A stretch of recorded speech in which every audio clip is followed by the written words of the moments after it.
Necesito que me des acceso al enlace. No está, pero deberías tener acceso si tú apareces ahí como una de las personas que puede editar.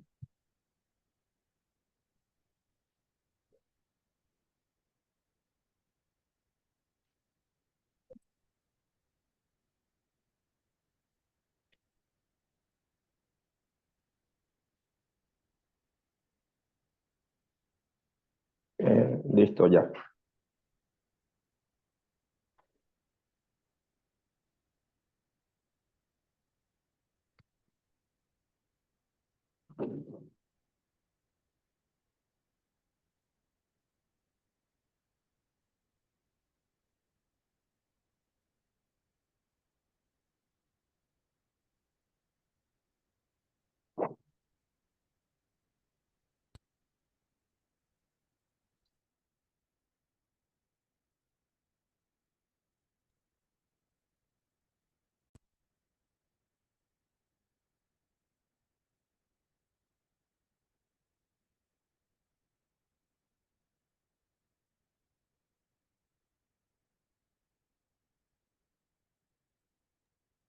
Buenos días a todos y todas, ¿cómo están?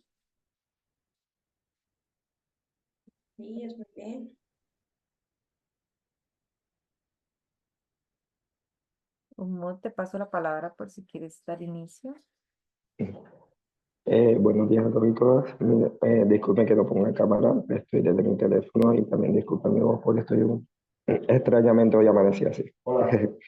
Bueno, hoy iniciamos el módulo 1 del curso abierto de Joomla.js 2024, así que eh, vamos a empezar con algunos conceptos claves que son sobre gobernanza de Internet, la historia en Internet y también un poco de qué papel venimos a jugar los jóvenes en esto. Ahí le doy la palabra a Ignacio, que va a empezar hablando sobre el Internet en general y algunas ventajas de él. Adelante, Ignacio. Perfecto, muchas gracias Humut y Karen. Aprovecho de saludar a todos y todas. Muy buenos días. Gracias por sumarse a esta sección en español del curso paralelo, ya que están ocurriendo también las versiones en inglés y en portugués. Así que antes, no antes, para comenzar con esta primera parte del curso, habían unos puntos iniciales que tener en consideración para dar cuenta precisamente de este curso introductorio, porque hablamos de gobernanza de Internet, de dónde surge este concepto, qué es lo que se ve, qué elementos se tratan y se van viendo alrededor de este concepto y de todo el ecosistema de partes interesadas que se ha formado para discutir el desarrollo e implementación de Internet. En este sentido, unos temas iniciales que son bastante lógicos y bastante em, cotidianos en nuestra presencia en Internet. Por ejemplo, si hablamos de comercio, algo tan cotidiano como comercio que hacemos día a día probablemente, comprar pequeños productos, pequeñas mercancías o servicios tan cotidianos, muchas veces lo hacemos a través de Internet. Y hoy día, para la economía digital, el comercio electrónico o el comercio digital, muchas veces estos conceptos se entienden de forma unívoca, sin embargo, tienen significados distintos, requieren claramente de la red de redes para dar sustento al comercio digital y a la economía digital, por cierto. Por ello, se han identificado que hay claros vínculos y elementos que se tocan, son tangenciales en el comercio digital y la gobernanza de Internet o la gobernanza digital. Se impactan mutuamente. Algunos temas que están ocurriendo actualmente, por ejemplo, en el contexto de la Organización Mundial del Comercio, que es una organización que vamos a mencionar un poquito más adelante, porque esto tiene relación con Internet. Claramente también, algo evidente, beneficios en torno a la comunicación. Eso lo damos ya casi por sentado hoy en día, pero también se han identificado, por ejemplo, que Internet funciona como un medio para el disfrute de los derechos humanos y el comercio que ya fue mencionado. El disfrute de los derechos humanos, el ejercicio de los derechos humanos a través de la red, como un nuevo medio a través del cual se realizan y se llevan a cabo interacciones sociales. El COVID también la pandemia de COVID-19 marcó un precedente también y mostró cómo esta tecnología pudo dar sustento y pudo dar continuidad a importantes sectores como el educativo, el laboral o el de salud, en que todos pudimos de alguna manera seguir nuestras actividades normalmente.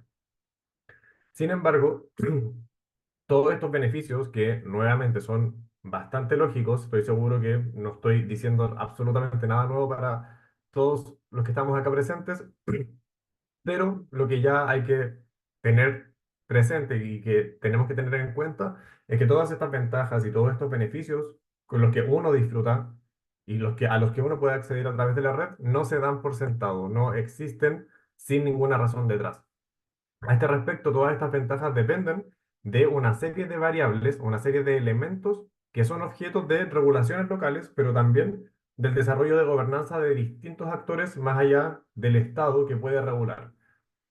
Estos elementos, entre otros, son las capas de Internet, que van a ser mencionadas también un poco más adelante, la discusión acerca de los datos personales, el cifrado, los denominados derechos humanos digitales, la neutralidad de la red, por ejemplo, muy presente en nuestra región, en Latinoamérica, incluso antes que la Unión Europea, la ciberseguridad, los protocolos.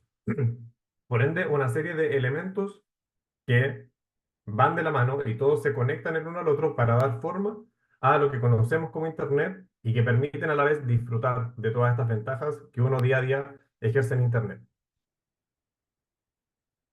Karen, ¿puedes pasar a la siguiente, por favor?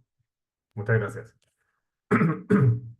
Y esto también solamente, perdón, para tenerlo a la vista y que nos va dando cuenta de esta importancia que todos ya lo sabemos porque lo usamos día a día, pero aquí algunos datos estadísticos un poco más concretos, que es lo que pasa cada minuto en Internet en un día. Y si se fijan, no voy a entrar en detalle, ahí lo podrán ver después, pero son millones y millones y millones de interacciones, como ya podemos todos y todas presuponer, pero interacciones de nuevo, que dan cuenta del alcance de esta red y por qué necesita una adecuada gobernanza para una correcta gestión y un correcto uso que efectivamente beneficie a la humanidad. Siguiente, por favor, Karen.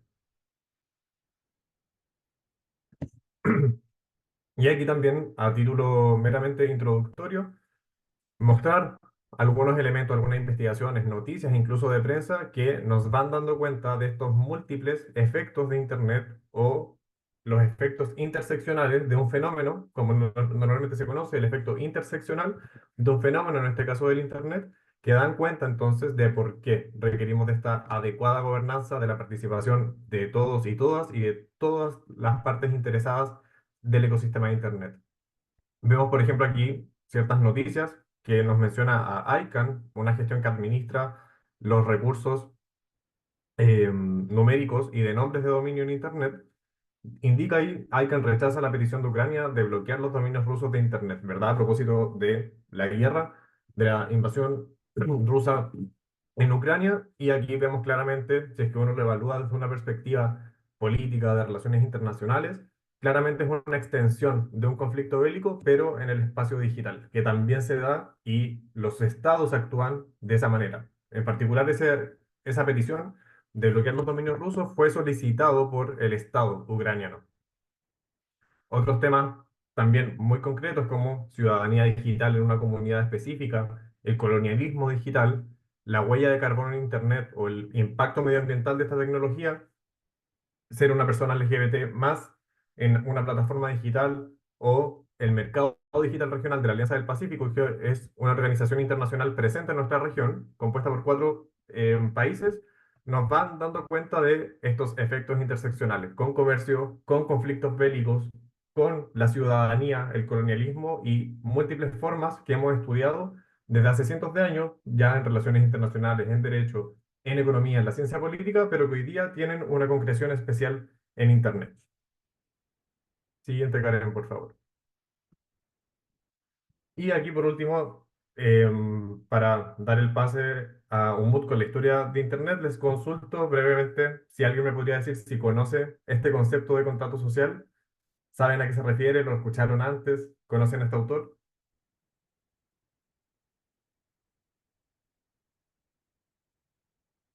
Sí, sí. Julia, ¿no? Oh, perdón, yo conozco el contrato de uso. ¿Esa pregunta? Sí, ¿en qué consiste? Muy brevemente, ya que para darle el pase rápido a Mood y hacer esto un poco más interactivo. Julia, adelante. Mm, es cuando eh, ellos deciden delimitar que el gobierno controla la población lo deja para que mantenga la orden, porque eso vía el humano como un animal, como alguien inherentemente salvaje. Mm, Eh, por eso debía ser controlado. ¿Es eso? buenísimo, muchas gracias, Julia. ¿Alguien más? Muy brevemente, Elizabeth, veo que prendiste tu cámara, no sé si quieres participar. Sí, sí, es lo que explicó Julia. Exacto. Buenísimo. Seres humanos en estado de naturaleza en un principio, después acuerdan que haya una figura, en este caso el Estado, a quien se le ceden las facultades para tener cierto tipo de control para organizar esa comunidad que luego se convierte en grandes sociedades y demás, regular aspectos básicos de respeto, funcionamiento y demás, lo que luego conocimos como el derecho positivo, por decirlo de alguna manera. Muchísimas gracias, Elizabeth, y gusto de verte. Si no me equivoco, nos conocimos en la Escuela del Sur hace pocas semanas. Em, Bueno, efectivamente, creo que las participantes lo han explicado muy bien. Contrato social, manera de que se ha estudiado teóricamente por qué las sociedades funcionan y cómo funcionan. Un contrato entre Estado o el soberano con la población. Y la gran pregunta, ¿por qué esto tiene que ver con Internet? Bueno, hoy día, si uno estudia las últimas actas de las conferencias internacionales que tienen que ver con Internet y que estudian o que se forman, se llevan a cabo precisamente para estudiar el Internet, dígase foros que vamos a ver ahora, como el Foro de Gobernanza de Internet, los derivados de la Cumbre Mundial de la Sociedad de la Información de la Unión Internacional de Telecomunicaciones, y la literatura, los teóricos, las teóricas, están hablando de un nuevo contrato social necesario entre esta tecnología de Internet y la población, a- remitiendo claramente a este concepto histórico de la filosofía política del contrato social.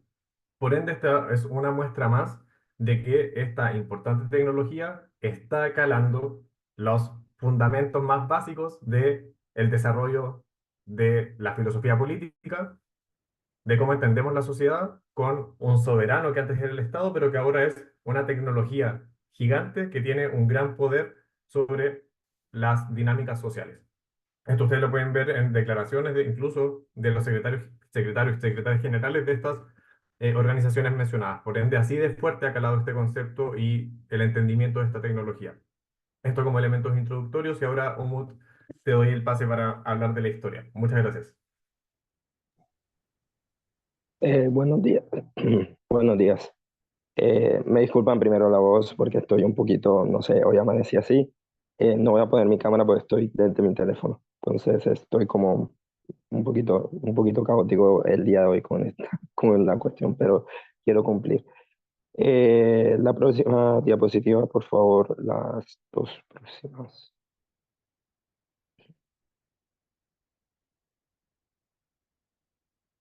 Mm, Esa no es. Ahí, gracias.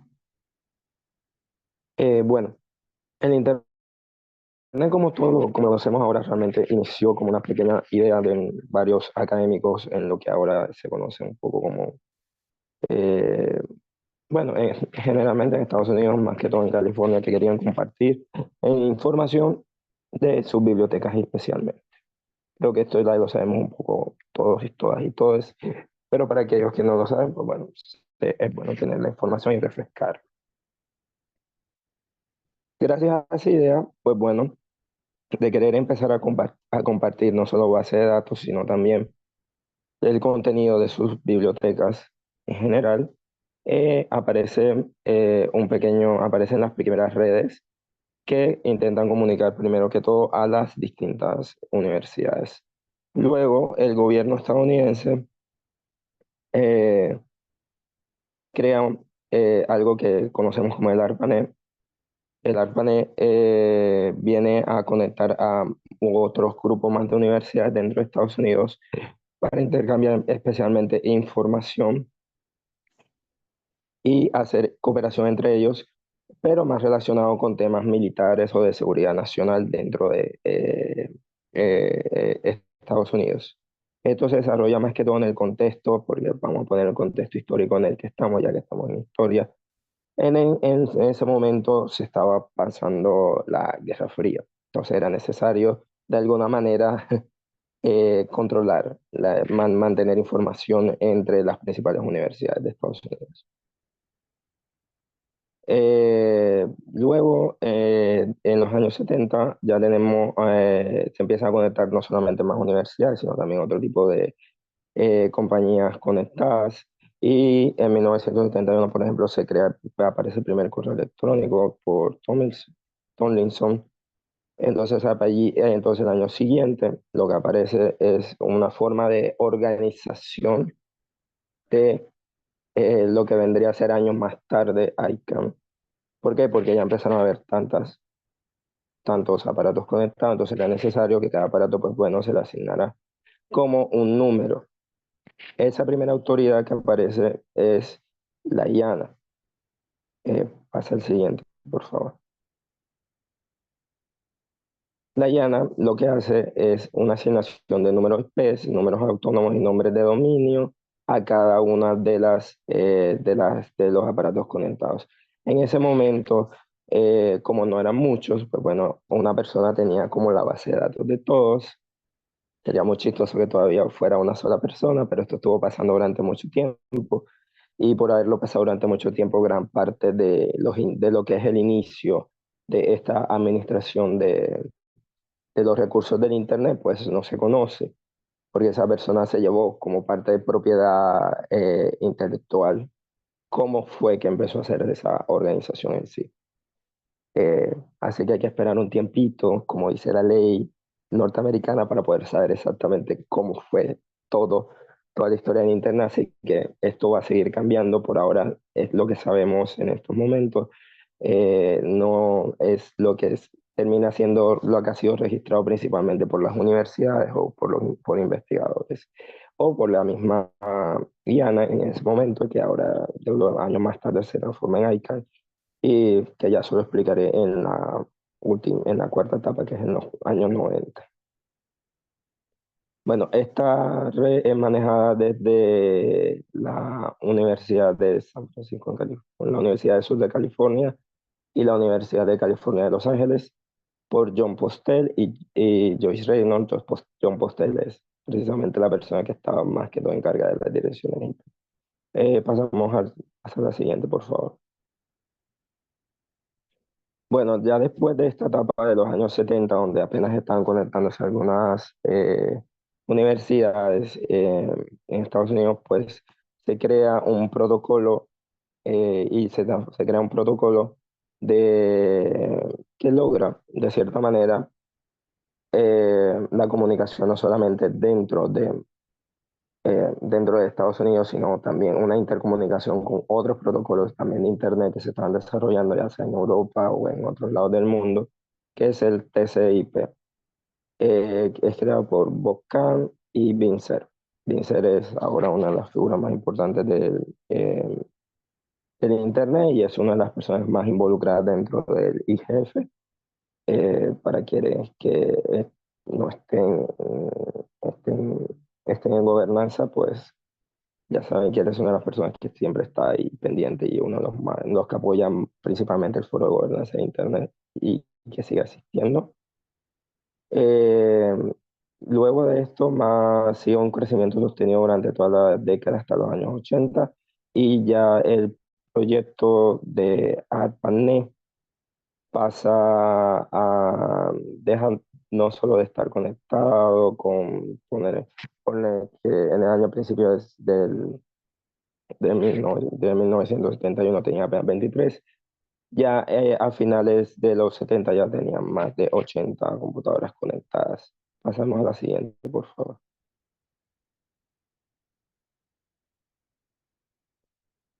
La anterior. Gracias. Ya en el año 1982 se formaliza el formato de TCP para el envío no solamente de información general o compartir información general entre las distintas computadoras conectadas alrededor del mundo, sino también se empieza a masificar el correo electrónico. Entonces, a partir de allí ya se podría hablar de lo que empezamos a conocer hoy como Internet, como una primera, no digamos, es una tercera etapa en general de lo que es el Internet, pero es una primera visión de los usos que hacemos ahora actualmente. También aparece el primer servidor de nombres de dominio, o sea, DNS, que se separa totalmente de ARPANET. Esto es otro paso que estaba dando a la formalización de, de el Internet tal como lo conocemos hoy. Ya en el 1985, si bien en 1975 apenas eran un par de computadoras más de 80, un poco más de 80, 10 años después ya hablamos más de 2000. Y ese mismo año aparece algo que va a ser muy importante, demasiado importante para el desarrollo del Internet en la década siguiente, que es en los 90, que es la aparición de las primeras redes comerciales de computadoras, o sea, aparece el .com, y eso ayuda mucho que después se desarrollen otros protocolos que permitan la conexión dentro del Internet. También el año siguiente nace la IETF, que empieza a protocolizar todo lo que tiene que ver con el Internet en general, más que todos los aspectos técnicos, porque ahí se discuten exactamente aspectos técnicos del Internet, especialmente, bueno, en su inicio. Ahora también hay temas sociales, como bien Nacho lo está diciendo, ahorita hay muchos temas sociales también que se empiezan a discutir dentro de la IETF. Ya para el 87, o sea, 2 años después, y gracias a la aparición de ese .com, ya hablamos de 10.000 computadoras conectadas alrededor del mundo. Y la velocidad por medio en general es de 1,5 megabytes en general. Bastante baja, para decir la verdad. Y ANA ya se formaliza en el gobierno de Estados Unidos en 1988. Y ya para 1989 también, ya por aparición del .com y de las computadoras, tanto que se pueden tener en casa, y la formalización del TCP y tener una organización como IANA que ya puede darle direcciones y puede darle una forma más estructurada al Internet, la IETF también estableciendo cuáles son los protocolos técnicos, llegamos a 100.000 computadoras conectadas alrededor del mundo. Ese mismo año pasa otra cosa, que es lo que abre a la gran expansión que pasa en los 90. Es la aparición de las WW y el protocolo y lenguaje HTTP y HTML. El WW o la URL lo que hace es que de cierta manera empieza a compartir de forma uniforme los recursos de todas aquellas computadoras conectadas, y este protocolo de HTTP y HTML establece ya un lenguaje común para todas estas. Y eso ayuda a que puedan conectarse mucho más a partir de los 90. Siguiente, por favor.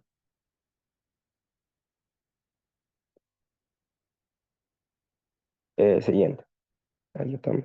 Sí, ya. Ya en los 90, no la anterior. Ya en los 90 desaparece formalmente ARPANET, y gracias a la WW y al HTTP y HTML tenemos un tráfico comercial totalmente dentro de la Internet. Ya no solamente es una cuestión en la que principalmente están conectados Europa, algunos países en Latinoamérica y Norteamérica, sino que ya pasa a ser algo que está en todo el mundo.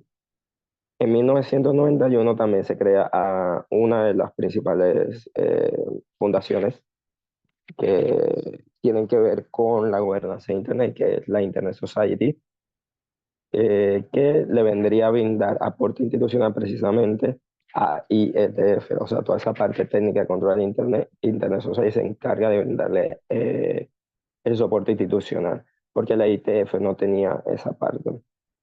Entonces, en ese año también se constituyen otros administradores regionales, como el IA y el IES, que después cambian todos de nombre.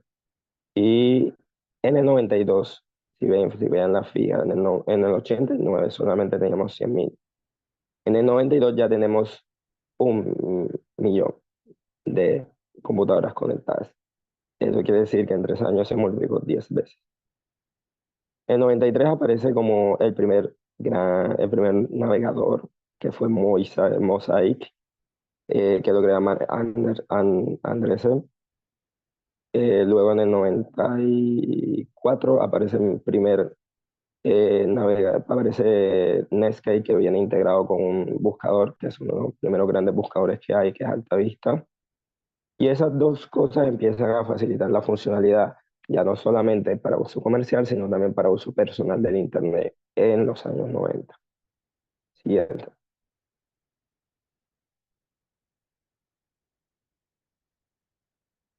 Como ya había más computadoras conectadas para mitad de los años 90, las direcciones IP, pues bueno, las direcciones que se estaban asignando, pues se estaban agotando. Entonces entonces se presenta la fórmula de IPv6 en el año 95, para cuando empiecen a agotarse los recursos que se brindan, pues se brinda por direcciones IPv4, que era el estándar que estaba en ese momento, que tenemos todavía muchos, se empiecen a brindar el estándar IPv6, que son direcciones un poco más largas y por lo tanto permite que pueda haber más computadoras conectadas. Porque uno piensa que el Internet es un recurso infinito, pero realmente no. El número, al tener cierta cantidad de computadoras conectadas, entonces se van asignando más números y más números, más números, y va a llegar un momento en que esos números se van a acabar. Entonces, por lo tanto, no es un recurso infinito, es un recurso finito y que va dependiendo del número de direcciones disponibles. También aparecen en ese mismo año, en el 95, dos grandes que llegan a cambiar las dinámicas de cómo se ve el Internet. Ya no solamente el Internet pasa a ser un espacio donde estamos intercambiando información con personas, estamos buscando información o chateamos o cosas así por el estilo, porque ya había uso de eso y hubo un uso del trabajo, sino también pasa a ser un espacio donde empieza a hacer transferencias electrónicas, porque aparece Amazon en eBay. Entonces, en eBay. Ya en el 96 tenemos 10 millones de computadoras conectadas y nace Hotmail, que es la primera, como, bueno, aparte de Yahoo, está Hotmail, son las dos primeras grandes empresas que logran agrupar de cierta manera muchas cosas al mismo tiempo. Llegan a agrupar no solamente correos electrónicos, sino también un poco buscador y otras funciones que estaban relacionadas con Internet. En 98, IANA empieza a entregarle empieza a transformarse en algo que se llama ICANN. ¿Por qué? Porque, como les dije anteriormente, ya antes, ya antes, el Internet ya no estaba solamente en Estados Unidos, por lo tanto, la administración de ese recurso no podía seguir estando en manos de un solo país. Tenía que ser organizada por un ente que no estuviera, o sea, no, su administración su administración se articulara con todas las regiones del mundo. Entonces, por eso aparece AICA. También aparece nuestro querido buscador Google, también aparece PayPal y Yahoo, y aparece una nueva forma de Internet. Eso. Y ponemos en la siguiente, por favor, que ya es la última.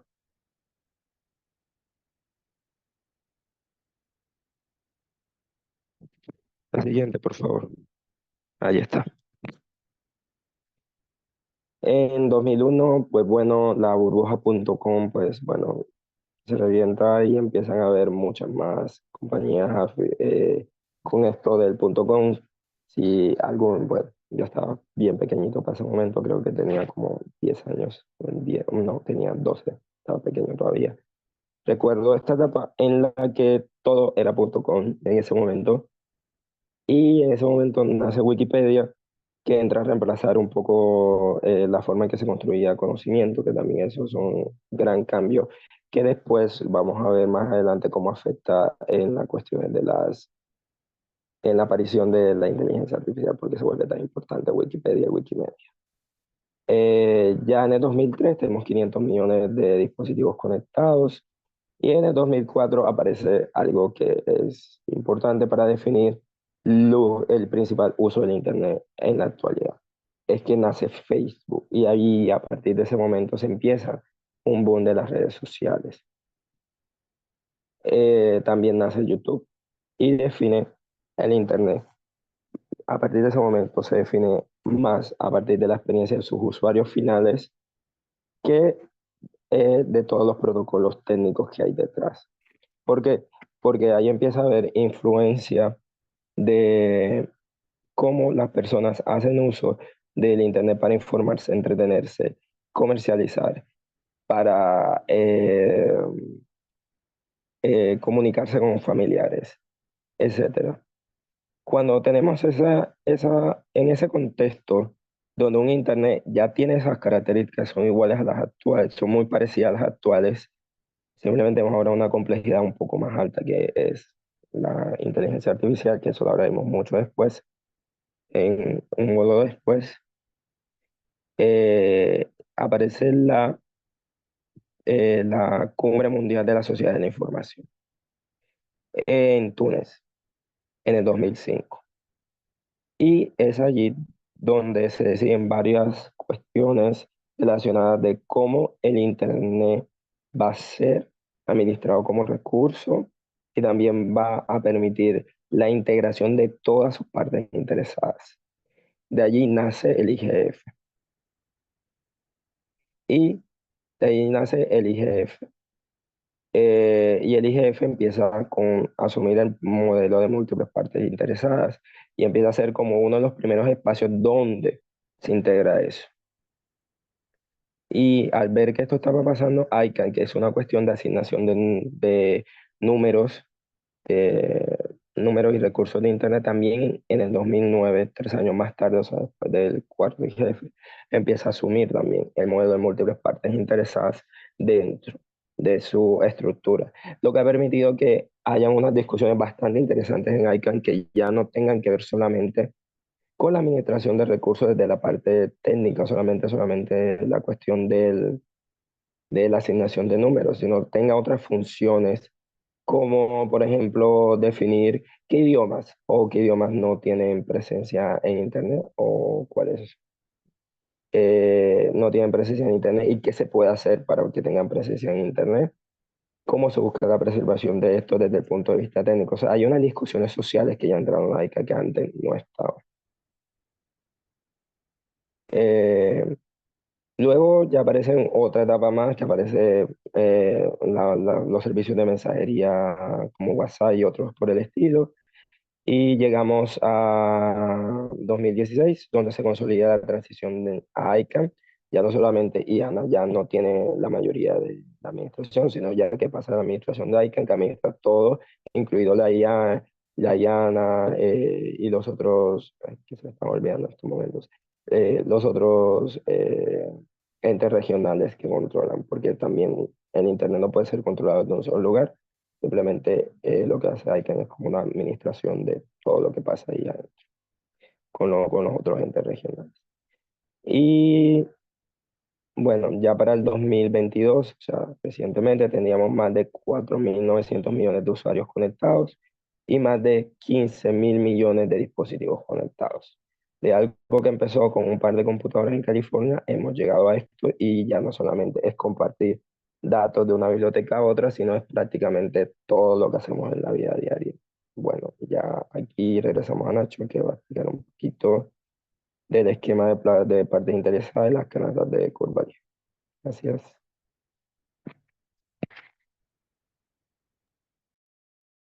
Bien, gracias, Hugo. Y podemos pasar a la siguiente, por favor. Gracias.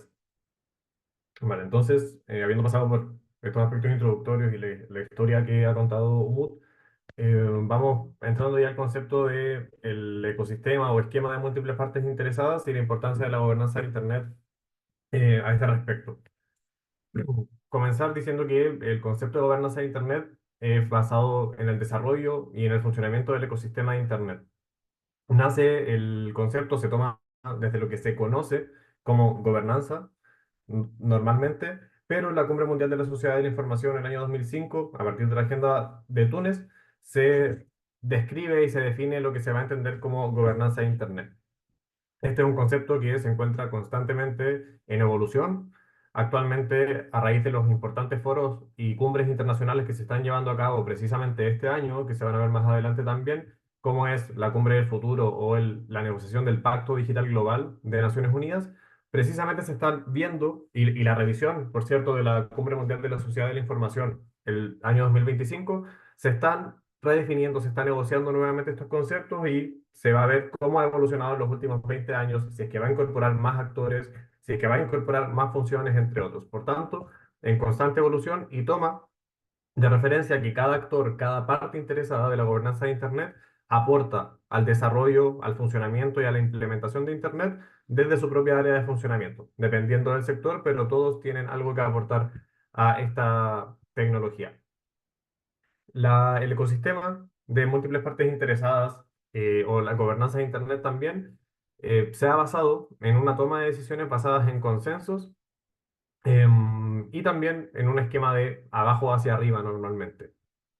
Tiene un enfoque multisectorial, vale decir, distintos actores, distintas partes interesadas participan en ella en igualdad de condiciones, se espera, y estos son normalmente la academia, la sociedad civil, la comunidad técnica, el sector privado y, por cierto, el sector público, involucrando también este último sector a las organizaciones internacionales. Siguiente, por favor. Y para estudiar el concepto de gobernanza de Internet y cómo funciona más en la práctica, antes de eso, Curvalija, que es el autor de un importante libro de esta disciplina, de este tema, agrupa o desarrolla el concepto de canastas de la gobernanza de Internet y que básicamente se refiere a de la totalidad, los múltiples asuntos que uno puede discutir y que se pueden desarrollar y que afectan el funcionamiento o implementación de Internet.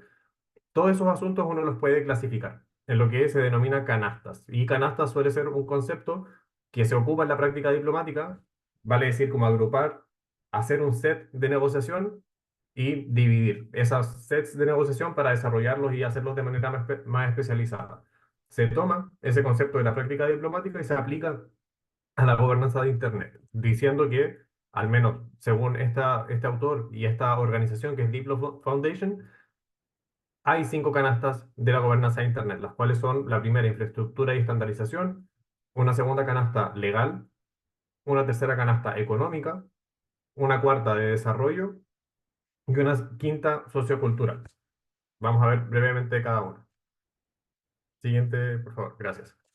Bueno, la infraestructura, temas esenciales sin los cuales no existiría Internet y alude principalmente a los aspectos técnicos de funcionamiento de Internet. Esta canasta de infraestructura tomaría las 3 capas de Internet o 3 subdisciplinas, como es la infraestructura de telecomunicaciones, los estándares y servicios técnicos y los estándares de contenido y aplicaciones.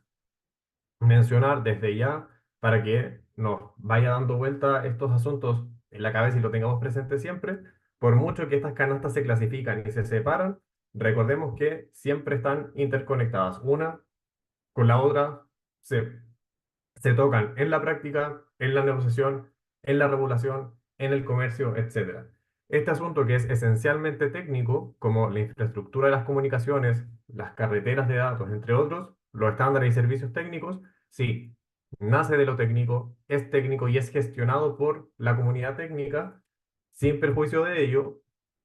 ¿Dónde está la conexión? Hoy día, por supuesto, la regulación aborda estos temas, las regulaciones nacionales, pero también la práctica internacional lo aborda. Y eso lo vamos a repetir en la canasta económica y vamos a ver, por ejemplo, cómo importantes organizaciones internacionales, como la Organización Mundial del Comercio, que, de nuevo, en principio está en una canasta totalmente separada, toca estos temas, los toma, los trabaja y se aplica de esa manera multilateralmente a todo el mundo o a la mayoría de los países que forman parte de la denominada comunidad internacional. Siguiente, por favor. La segunda canasta es la legal. El principal asunto que menciona esta publicación es que subclasifica esta canasta en dos enfoques. Un enfoque denominado de ciberlegislación o de ciberleyes y un segundo enfoque de derecho real. El primero que he mencionado, el de ciberlegislación, em, atiende a los primeros años del Internet. Cuando se va formando esta tecnología, los estados van reaccionando y van regulando con leyes específicas sobre Internet o sobre la tecnología, sobre la presencia de una persona en Internet, los contenidos, entre otros. Y por eso es ciberlegislación, legislación preparada, implementada especialmente para Internet.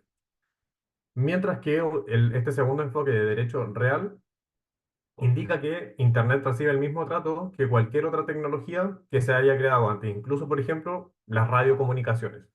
Por ende, se dice que el enfoque de derecho real es el que ha tomado más peso y la misma legislación, ya sea de derechos, de obligaciones, de asuntos específicos, se aplican de la misma manera a la tecnología de Internet y por eso es que se llama derecho real.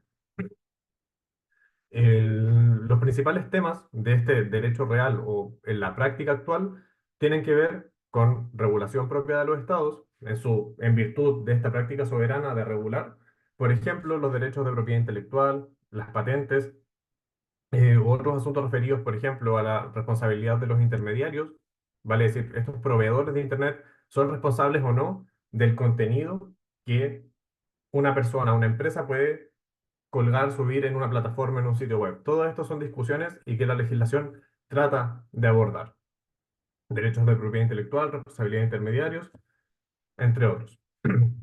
Y, por otro lado, para finalizar la canasta legal, la manera, aquí de nuevo voy repitiendo estos temas, de aproximarse a ello es o una legislación nacional, normativa nacional, o derechamente vía internacional, mediante la suscripción de acuerdos internacionales, de tratados internacionales, que jurídicamente estos suelen ser vinculantes, vale decir, son obligatorios para los estados en su aplicación. Y esto me parece muy relevante tenerlo en cuenta porque normalmente en el ecosistema de gobernanza de Internet se hace la pregunta, ¿existe un tratado internacional sobre gobernanza de Internet? La respuesta es no, no existe un tratado internacional sobre gobernanza de Internet o que agrupe todas estas denominadas canastas. Pero es importante considerar que sí hay muchos tratados internacionales que van tomando ciertas canastas y los van aplicando entonces a la práctica internacional y de esa manera se ha hecho una especie de armonización o cobertura de muchos temas de gobernanza de Internet en tratados internacionales. Por ende, es parte hoy día del derecho internacional pese a esta primera respuesta que uno podría dar y decir, no, no hay un tratado, pero hay muchos que abordan estas canastas de manera separada y específica. Siguiente, por favor. La tercera canasta, la económica, Internet aplicado a la defensa del comercio electrónico o también como medio por el cual el comercio electrónico digital se lleva a cabo. Acá tiene una especial importancia la Organización Mundial del Comercio o la denominada OMC, la cual tiene presencia global. Estoy seguro de que todos nuestros países, de todos los que estamos presentes acá, son parte de la OMC. Y esta organización internacional es aquella que administra los principales tratados internacionales en materia, por cierto, de comercio internacional. Es el derecho del comercio. Esta organización, ¿por qué tiene que ver con Internet? Bueno, desde el año 94 es que esta organización administra una serie de acuerdos, por ejemplo, el Acuerdo General de Comercio de Servicios o el acuerdo sobre los derechos de propiedad intelectual relacionados con el comercio. Y es ahí entonces donde va entrando Internet. Internet es un servicio, se prestan servicios a través de Internet y, por cierto, hay todo un entramado de derechos de autor, derechos de propiedad intelectual y patentes relacionados a Internet. Y todo esto es regulado por la OMC. Y la aparición de nuevos acuerdos comerciales, y con esto me refiero nuevamente a tratados internacionales, pero que como tratan comercio específicamente, se denominan acuerdos comerciales, o quizás los conocemos más prácticamente como tratados de libre comercio. Los tratados de libre comercio modernos y actuales están incorporando disciplinas, cláusulas, o si uno quiere, canastas específicas sobre gobernanza de Internet. Y esto es bastante silencioso porque es una rama del derecho internacional, de las relaciones internacionales, que no es absolutamente conocida, pero la suscripción de tratados de libre comercio es algo que es bastante usado por los países, por los estados. Y estos tratados incorporan, por ejemplo, todos estos asuntos referidos a responsabilidad de intermediarios, pero también una nueva cláusula que se llama principios de acceso y uso de Internet y que se refieren específicamente a cómo los usuarios tienen o no acceso y cómo pueden acceder a Internet, conectar dispositivos, entre otros. Asimismo, estos acuerdos comerciales también regulan lo referido a los nombres de dominio con código de país, los CCTLDs, y que, cierto, cada uno de nuestros territorios tiene asignado un nombre de dominio con código de país. En el caso de Chile, por ejemplo, es el .cl, y en el caso del Perú es .p. Y así, cada uno de esos países tiene estos nombres de dominio, y estos están siendo incorporados, la regulación de eso, en los tratados de libre comercio. Una cuestión que no es tan conocida todavía. Y olvidé mencionar, me parece importante, en el ámbito de la OMC, esto sí, absolutamente no se puede obviar, la OMC hoy tiene un programa de trabajo sobre comercio electrónico. No es un acuerdo, todavía no se ha alcanzado el éxito de esa negociación, pero hay una iniciativa de declaración conjunta para que los miembros de la Organización Mundial del Comercio, que al día de hoy son 164, em, establezcan este documento sobre comercio electrónico y establezcan las nuevas reglas que van a regir el comercio electrónico, y se espera que tenga muchos guiños a la gobernanza del Internet, porque claramente ya hemos visto cómo se vincula y cómo depende el comercio digital de la gobernanza de Internet propiamente tal. Se interactúan constantemente. Siguiente, por favor. Una tercera capa sobre desarrollo, en que se ha entendido la tecnología como medio de poder alcanzar el desarrollo económico o social de un país, de la población, y en este sentido la Cumbre Mundial de la Sociedad de la Información promueve, indica en las actas que se promueve el desarrollo, en particular en lo relacionado al acceso a la tecnología y su transferencia. A este respecto, evidentemente, hay distintas posturas sobre si es que las TIC facilitan o no el desarrollo, hay argumentos para ambos, pero lo importante acá es que esta canasta, como los países la pueden abordar, es a través de las políticas comerciales, industriales o de transferencia tecnológica, que efectivamente se ha reconocido por un gran grupo de países que evidentemente la tecnología sí atrae desarrollo, sí lo promueve, y por eso se han estado regulando políticas o leyes de transferencia tecnológica en que básicamente consisten en que un inversionista extranjero que desarrolla tecnología en el país tenga ciertas obligaciones de transferir ese conocimiento a las poblaciones locales o a los productores locales. Siguiente, por favor. Una capa sociocultural en donde Internet evidentemente conecta a las personas y fomenta la creatividad humana, y se alude al concepto de bien público global, Internet como un bien público global. Este concepto ha sido trabajado hace muchos años y atiende fundamentalmente a ciertos recursos que pertenecen de alguna manera a la humanidad toda, que puede ser utilizado por la humanidad toda y que no se puede excluir a alguien o a algo de su uso o de su disfrute. Así, el Internet ha sido entendido como un bien público global en la literatura ya hace mucho tiempo, y poco a poco se está conformando como tal en las importantes y necesarias conferencias internacionales, los foros específicos sobre gobernanza de Internet, en donde se está reconociendo este valor de bien público global o de bien común a toda la humanidad. Siguiente, por favor. Muy bien, entonces cierro Bueno. con canastas y pase de nuevo a Ubuntu. Sí, bueno, le puedo explicar de manera rápida y bastante la estructura general del IGF y cómo está conformado y qué específicamente este año, porque es el tema que tienen y por qué esos cuatro grandes temas que ellos eligieron este año realmente son tan importantes con los otros procesos que se están dando en el momento, que son la Cumbre del Futuro y el Global Digital Compact. Y cómo pareciera que el IGF está tratando de regresar a sus inicios y volver a articularse con otros organismos de la ONU, como la ITU, regresar a su mandato con más que todo original de articularse con las ODS, los Objetivos de Desarrollo Sustentable de la ONU. Siguiente, por favor. Siguiente. Ok. Bueno, todo empezó con la Cumbre Mundial de la Sociedad de la Información, que fue en el 2003.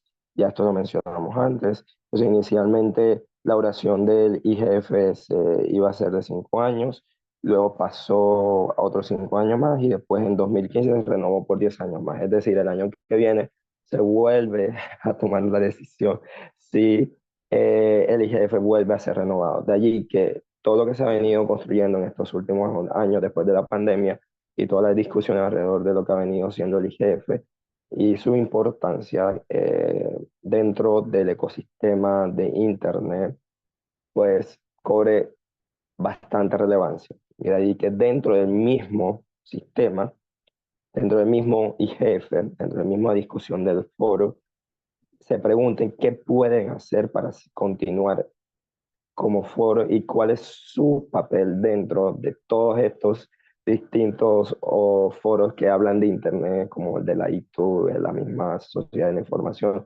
Todo que hay una discusión en este transcurso que continúa hasta principios del año que viene, en donde se va a decidir también parte de la renovación del Foro de Gobernanza de Internet. Que lo más seguro es que pase porque hasta el momento nadie en ninguna de las informaciones de los informes previos de la WSIS y ni tampoco la ITU, hasta el momento nadie ha mencionado que quieren eliminarlo de por sí, pero pareciera que hay otras discusiones ahí que empiezan a entrecruzarse con la creación de posibles nuevos foros. Eh, el IGF está organizado principalmente por dos elementos principales, que son su secretariado y el comité de múltiples partes interesadas, por inglés es Multi-Stakeholder Advisory Group. El secretariado son las personas que organizan y esa parte que se encarga más que todo de la parte administrativa del IGF. Y después tenemos el MAC que está conformado por 55 personas que vienen de todas las regiones, de las 5 regiones de la ONU y vienen de los y representan a las distintas partes interesadas del Internet. Esas personas de que se encargan, vamos a decir cuáles son de nuevo las partes interesadas para que quede claro, esas personas vienen de gobierno, del sector privado, de sociedad civil, de la comunidad técnica y de la academia y de organizaciones intergubernamentales. El MAT tiene una persona que es el chair, o sea, quien dirige el MAT durante un año y tiene posibilidad de ser renovado hasta 3 veces. Igual los integrantes del MAT tienen posibilidad, después de que son elegidos una vez, pueden ser reelectos 2 veces más, o sea, pueden estar hasta máximo 3 años. Y ellos se encargan no solamente de la organización general de la agenda del IGF del año, decidir los temas después de una consulta general a todas las personas que quieran participar en esa consulta. También se encargan de mantener una comunicación directa con los otros organismos de la ONU y también tener una participación directa en distintos espacios de gobernanza de Internet, en representación de todo lo que se discute durante un año en los distintos trabajos interseccionales que se dan dentro del IGF. eh, que ya ahora se los explico más adelante. El MAT tiene reuniones abiertas al año hasta 3 veces. Esas reuniones puede participar cualquier persona tiene derecho a la palabra en esas reuniones abiertas, puede dar su opinión sobre algo, pero el voto o las decisiones sobre cualquier cosa que exprese cualquier persona, porque pues se respeta la cuestión multisectorial. Cualquier persona que no le guste algo que esté siendo normal lo puede decir. Se respeta el principio de gobernanza que es de abajo hacia arriba, lo puede decir en cualquier momento. Se puede comunicar con el secretariado, con la persona encargada del MAI, lo dice, y se empiezan diálogos para ver cómo se construye o se soluciona o se llega a una nueva solución en consenso dentro del propio MAI. Sí, es esa, perfecto. La siguiente, por favor, ya eso lo explico. Esa. La estructura del IGF durante cada año tenemos unas sesiones principales que son decididas por el MAT, el país anfitrión, y algunas que ya vienen predeterminadas, como los TRAs de parlamentarios y el TRA de juventudes, así como también las sesiones de los NRIs. Este año a esas sesiones principales se van a agregar las sesiones de los grupos de interseccionales como la Policy Network en inteligencia artificial, la Policy Network en temas medioambientales y la Policy Network en temas de fragmentación. Hasta años anteriores no se habían incluido, pero este año se van a empezar a incluir como parte de las sesiones principales del IGF, porque entendieron que ese trabajo que se hace durante el año no puede estar apartado de la estructura central del IGF y debe estar asegurado como parte de la agenda de. Después están los foros abiertos, que ya son más propuestos por organizaciones o por un gobierno donde quieran tener una discusión más tipo abierta con las múltiples partes interesadas. Después están los paneles de alto nivel, las sesiones para las coaliciones dinámicas. Las coaliciones dinámicas son grupos específicos dentro del IGF, grupos de trabajo específicos dentro del IGF, donde se discuten temas que van desde educación, escuelas de gobernanza, inteligencia artificial y datos, privacidad de datos, Mm, hay una reciente sobre tecnologías cuánticas, hay otra sobre temas económicos, todos esos temas, pero a diferencia de las Policy Network, que son como esenciales en la estructura del IGF, la Dynamic Coalition, que incluye hay una que está dedicada a la juventud, pues la Dynamic Coalition tienen un trabajo totalmente independiente donde el IGF realmente no decide la agenda en general, o sea, no tiene como una influencia total en la agenda o en los temas que quieren ser abordados en el funcionamiento general de esa Dynamic Coalition. Quiere decir que con esas coaliciones dinámicas lo que se garantiza es que cualquier persona pueda participar del proceso del IGF. Como les dije, después está un TRA parlamentario, que lo que busca es integrar a los gobiernos. Después tenemos a los talleres o las sesiones que se hace primero llamado a temas, un llamado a sesiones, y luego son esas las que terminan siendo parte integral de la agenda del IGF.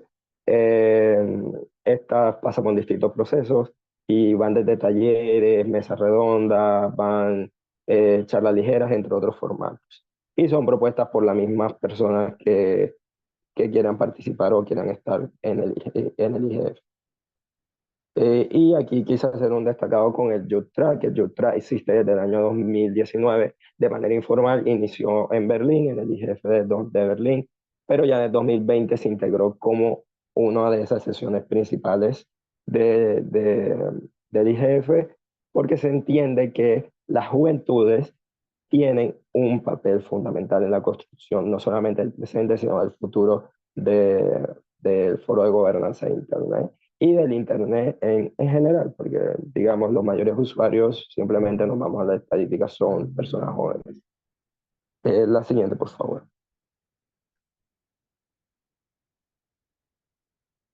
Siguiente diapositiva, ahí está. Bien. El IGF 2024, que es el número 19 que se hace, va a estar organizado por el Reino de Arabia Saudita, va a ser en la ciudad de Riyadh, va a ser del 15 al 19 de diciembre de este año, y el tema del foro es el Internet que queremos y para empoderar a todas las personas. La idea es, como les dije antes, es que el IGF, a través de este lema de el Internet que queremos, pues empezar a recobrar la importancia de las discusiones que se dan dentro de, y recordar por qué los temas que se tratan ahí están integrados y son esenciales para alimentar las ODS de cierta manera o ayudar a proponer ya sea soluciones, discusiones, investigaciones o demás alrededor de esas ODS. De allí que los temas de este año, que son 4, son como temas amplios, o sea, realmente bastante amplios, sean a aprovechar la innovación y equilibrar los riesgos en el espacio digital, aumentar la contribución digital a la paz, el desarrollo y la sostenibilidad. Aquí vemos ya que los dos están apuntando a las ODS. El tercero es fomento de los derechos humanos y la inclusión en la era digital. Y el cuarto es mejorar la gobernanza digital para el Internet que queremos. Este cuarto punto es importante por las discusiones que se están dando en la Cumbre del Futuro, la Cumbre del Futuro y el Pacto Global Digital. Entonces, ese cuarto, lo que se quiere hacer es una reflexión acerca de la propia importancia del IGF dentro del ecosistema digital actual. ¿Qué papel juega el IGF y por qué es necesario que el IGF se mantenga? Siguiente. Ya esto lo expliqué. Sí, le expliqué la Dynamic Coalition y todo esto. Ve hasta la diapositiva que dice Cumbre del Futuro.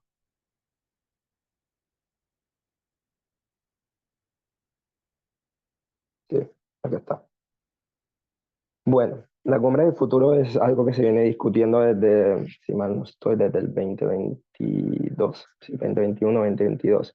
Iba a ser el año pasado, pero se aplazó para este año porque no se habían llegado a consensos en el documento principal, que es el Global Digital Compact, que es uno, bueno, en muchos de los documentos principales, porque son varios documentos que incluyen la Cumbre del Futuro, porque lo que busca es crear un nuevo consenso global que promueva la cooperación efectiva para los distintos desafíos de la sociedad actual. Es decir, se van a discutir temas de diferentes índoles, se van a discutir temas que tienen que ver con los objetivos de desarrollo sostenible, que van desde la sostenibilidad, van desde la construcción de la paz, desde temas medioambientales, el futuro del trabajo, la salud, todo eso va a estar discutido en la Cumbre de Futuro. Dentro de esa Cumbre de Futuro se habla de un pacto de futuro.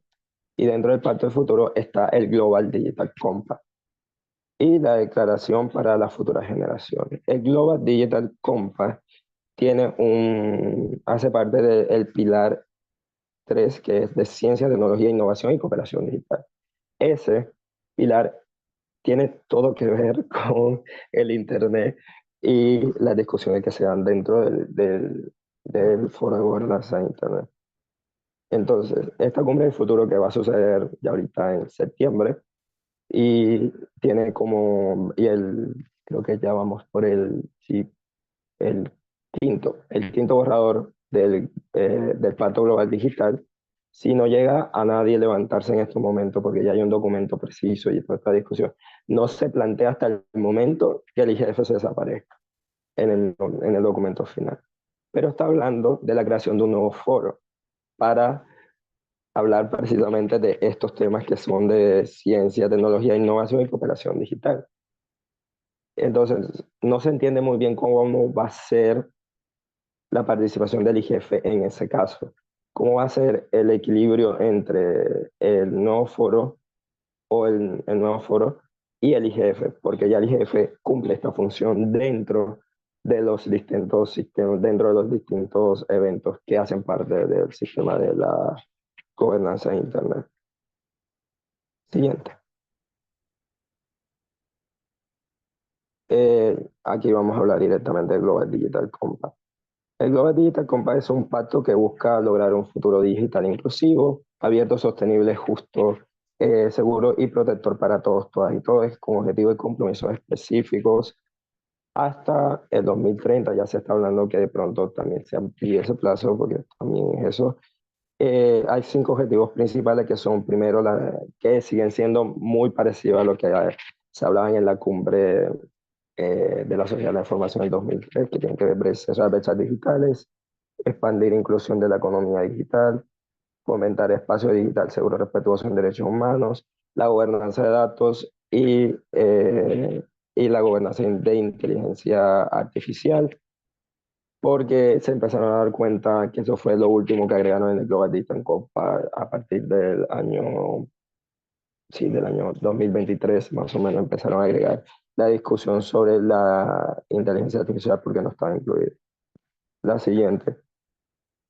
Eh, eh, su énfasis es la siguiente, no la anterior, por favor. Su énfasis está en la cooperación internacional y la participación de diferentes partes interesadas.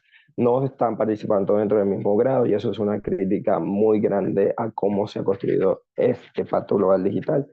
¿Por qué? Porque se ha dado prioridad al gobierno, sector privado, a organizaciones internacionales y academia del norte global.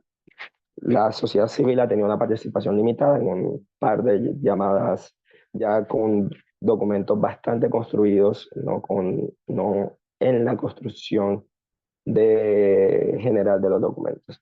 Igual, se sigue cualquier persona, en teoría, puede romper el silencio de cierta manera y decir, mm, mientras esté avalado por un gobierno o por una academia o esté por una organización internacional, podría romper el silencio en estos momentos y decir, no me gusta esto algo del pacto, y pues discutámoslo y digamos que convengamos eso.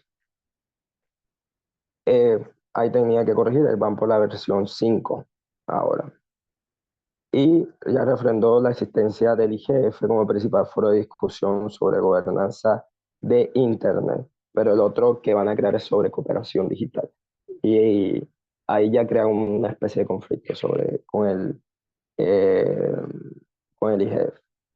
Ahora sí, bueno, ahora sí, ya lo último para cerrar, va a mencionarles algunas cuestiones que tienen que ver con juventudes y cómo se participa, cómo podemos, bueno, pueden, porque ya yo estoy saliendo, pueden participar de espacios de gobernanza de Internet.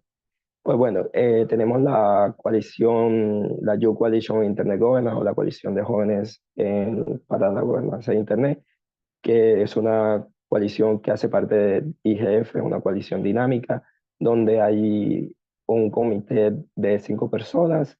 Esas 5 personas representan cada una a una de las regiones del, de la ONU. Eh, y esas personas pueden venir de cualquiera de los sectores, no me interesa ahí cualquiera que venga.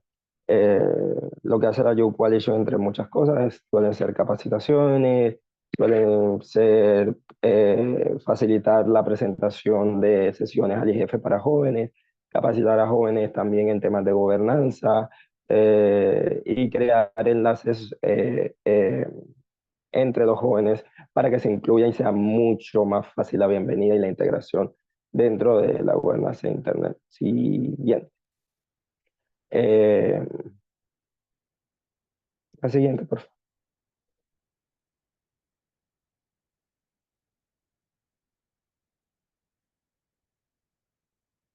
Bueno, otra forma en que los jóvenes se pueden integrar son las iniciativas nacionales y regionales.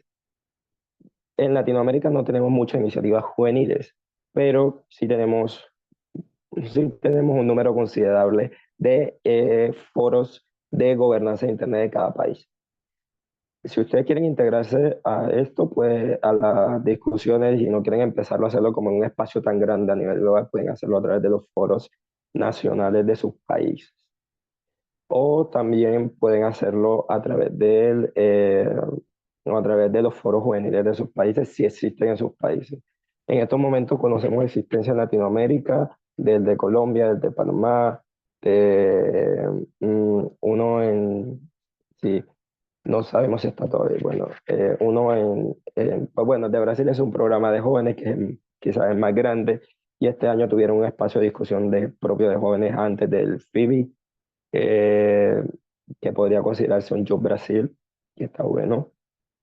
También está por crearse el Youth de Chile, también está el Youth de Ecuador y el Youth de Perú.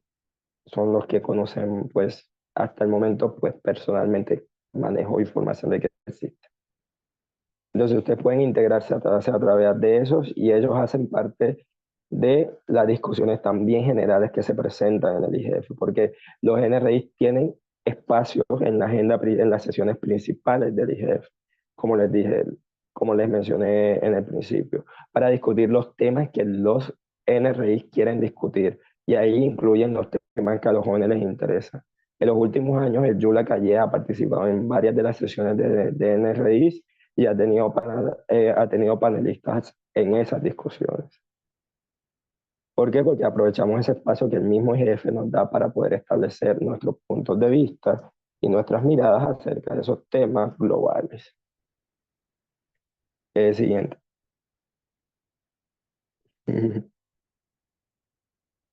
Aquí aparecen nuestros, que ya lo mencioné, nuestros estimados amigos de Brasil, que tienen un programa You, quizás uno de los más grandes que hay. Ese programa You de Brasil contiene oportunidades de becas y también de formación en temas de gobernanza de Internet.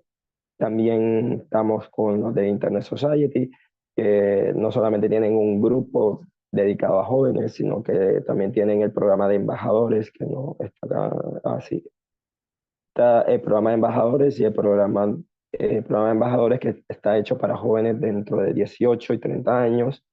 eh, que apenas estén iniciando en temas de gobernanza de Internet y que tengan alguna inquietud para aprender un poco más y proponer alguna iniciativa que esté relacionada con gobernanza o con el Internet, simplemente, o con alguno de los objetivos de Internet Society. Y después está el programa, después de los embajadores, ellos tienen un programa para personas que ya son un poquito más profesionales, pero todavía no tienen tanta experiencia como es el Early Career Fellowship de Internet Society. La siguiente diapositiva. Y tenemos también ya sea el Global Youth Summit o el Youth Track, que tiene que ver con toda la organización durante el año del IGF. El Global Youth Summit lo que hace es resumir la discusión que se tiene durante todo el año en los distintos IGFs juveniles regionales acerca de un tema que se elige a principio de año sobre qué le interesa a los jóvenes en gobernanza de Internet. Para integrar el Yutra es muy sencillo, cualquier persona puede integrarlo, eso no tiene un límite ahí. Mientras usted sepa manejar el inglés, le interese hacer parte de las discusiones, pues lo puede hacer.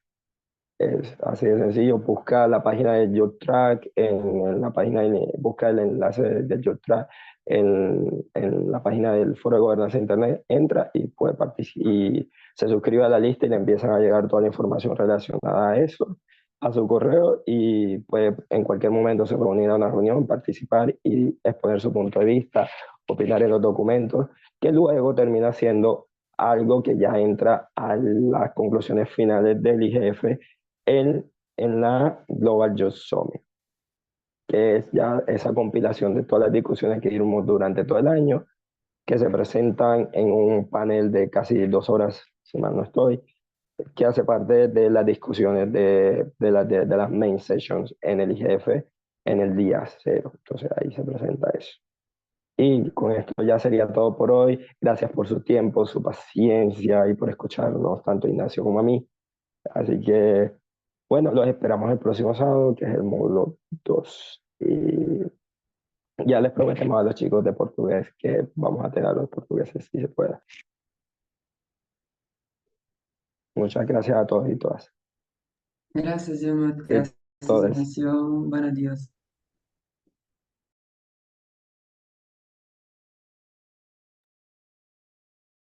Muchas gracias a todos y todas, de verdad. Les agradecemos mucho por estar acá.